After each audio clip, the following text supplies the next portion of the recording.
What happened to Captain Archer after Star Trek Enterprise ended? When Star Trek Enterprise concluded in 2005, fans were left with a poignant mix of closure and curiosity. Captain Jonathan Archer had fulfilled his mission, steering humanity's first deep space exploration vessel through uncharted regions and laying the foundations for the United Federation of Planets. But what happened to him after the final episode?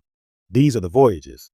The official timeline gives little, leaving fans to speculate and imagine. If we consider his personality, achievements, and the turbulent galactic landscape, a compelling narrative emerges, one that gives Archer a meaningful, complex life beyond the bridge of Enterprise. At the moment Enterprise was decommissioned, Archer faced both triumph and uncertainty. He had brokered peace treaties, encountered countless alien civilizations, and navigated the Xindi crisis, a test of his leadership and moral compass. Yet, the galaxy was changing rapidly.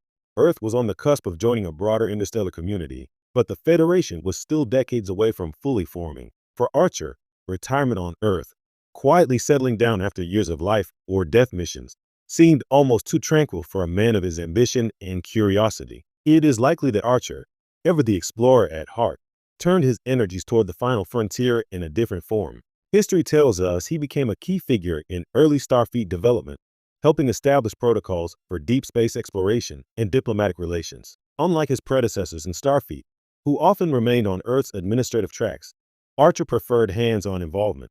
He likely oversaw missions in the Delphic Expanse and Alpha Quadrant anomalies, applying hard-earned lessons from his time on Enterprise.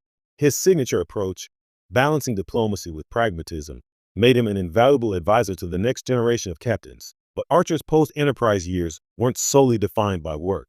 His relationships, particularly with T'Pol and Trip Tucker, remained central to his life. In private, he might have fostered interspecies understanding, becoming a bridge not only between humans and Vulcans, but also among emerging Federation members. Perhaps he initiated joint Earth-Vulcan exploratory projects, establishing research outposts in unexplored sectors.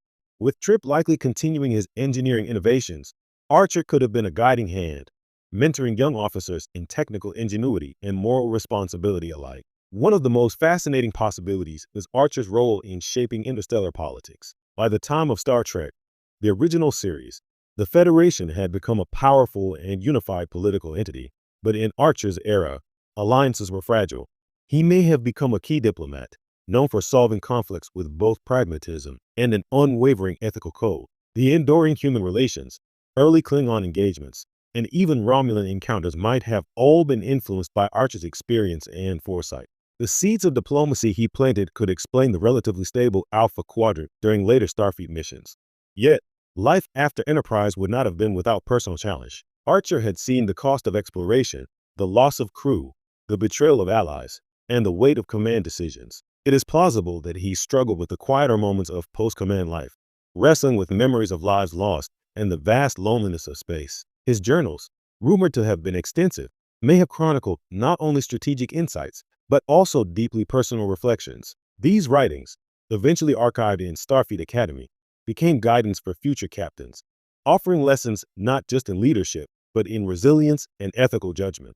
Another intriguing chapter of Archer's post-Enterprise life could involve the search for the unknown. The galaxy held mysteries even he had yet to encounter, unexplored sectors, lost civilizations, and phenomena that defied even Vulcan logic. Perhaps he joined clandestine missions, working with Starfleet Science Corps or independent exploratory teams, contributing to humanity's understanding of the cosmos in ways public missions could not.